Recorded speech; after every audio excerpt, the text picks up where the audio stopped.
So real quick, um, here is my melon and cucumber trellis that I threw together, again, out of leftover uh, leftover parts from an old trampoline we had when we were kids, or when my girls were kids. So I've got a couple of cucumber plants going to town here. I've got a couple of cantaloupe plants. They haven't really started, they've just started flowering, so they haven't started producing anything. The cucumbers are just going to town. And I've got some little ones on there. I just harvested several this weekend. But the cucumbers are really going bonkers. I'm probably going to have to start topping a few of those. But again, I've just got them here in these old feed buckets. Here are my sugar baby watermelons, and I've got a couple of melons that are going here. Another bigger one there. Where's the one? And then there's another one that looks like it's set right here based on the way that it's swollen up. I tried to hand pollinate one or two more. We'll see if they've taken. I think it was that one. And then I think this one, but you can see it's already come all the way up here, really growing very, very well.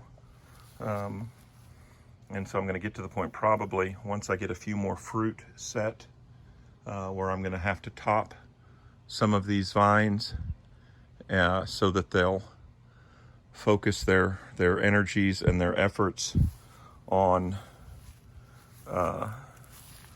actually producing the fruit that I'm hoping they produce. And that one looks like it's set as well. So that could be two here. I'll watch them over the next day or two. I need to get one more. I'd like to get one more on this vine. And again, I'm not growing these for, commercial anything. This is all just for personal use. And so ideally, if I could get two fruits on each vine, then that would be really, really good. And so just to show you what I'm looking at, like up here, like there is a male flower right there. And then I'm trying to see if I see an unopened, yeah. And so then if I come over here, right, here is a female flower. You can see it has the little melon, but it has to get pollinated. And so what I've been doing when I can get out here in the daytime, when the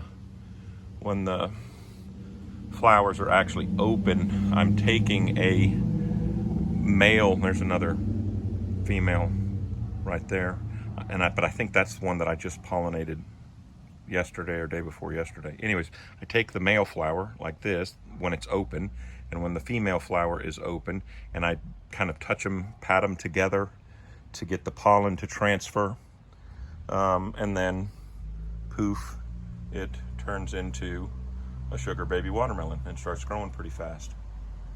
So I've got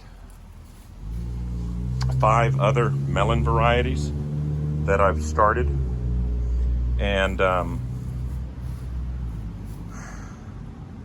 they're still little.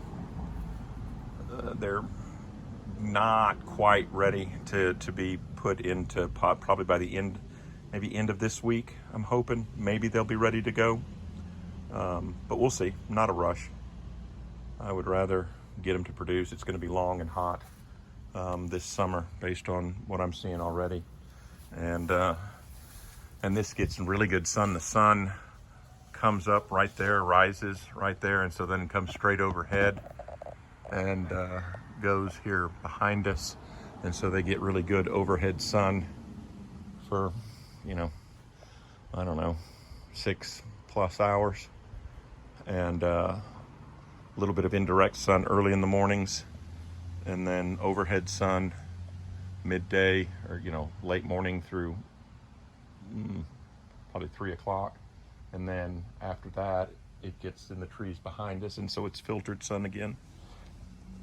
So what I'm going to do, I'll get 2 more pots of melons going here, 1 pot there, and 1 pot there with my babies that are still seedlings right now. And then I'll try to get the rest of them going back here and growing up vertically on the chain link fence. This used to be a kennel. Never for him, because he is a spoiled dog who gets to stay inside. But that's the plan. I'll go show you the little baby melons real quick. So here are the kind of the last of my seedlings. Again, I'm waiting to get a little bit more dirt into my what'll be my peanut patch.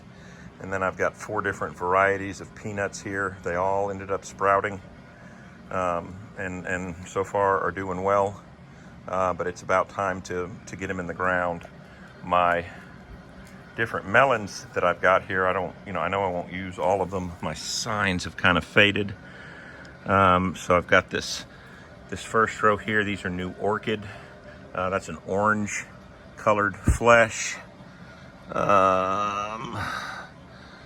Rennick yellow here in the middle. That seems to be doing pretty well. What does that say? Early moonbeam right here. And I believe that's another yellow fleshed. And then a yellow baby doll. And then golden midget. And these golden midgets, these have been really tough. I lost one here. You can see. I've got a couple that are doing well. Here, one of the 2 is doing really well, and these 2 here I've really been having to baby. Initially I thought maybe the yellow of the leaves was too much water, which I had a hard time believing because this drains so thoroughly. And then I put just a touch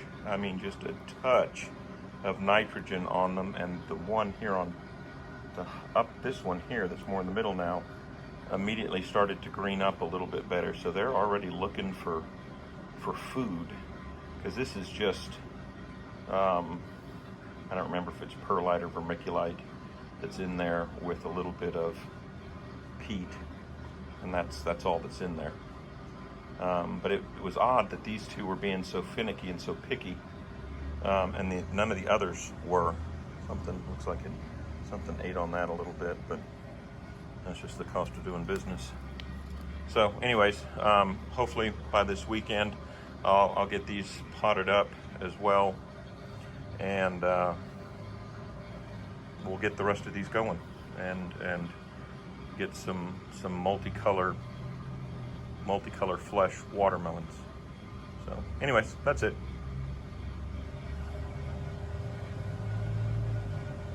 Cosmo says feed me. We'll see y'all.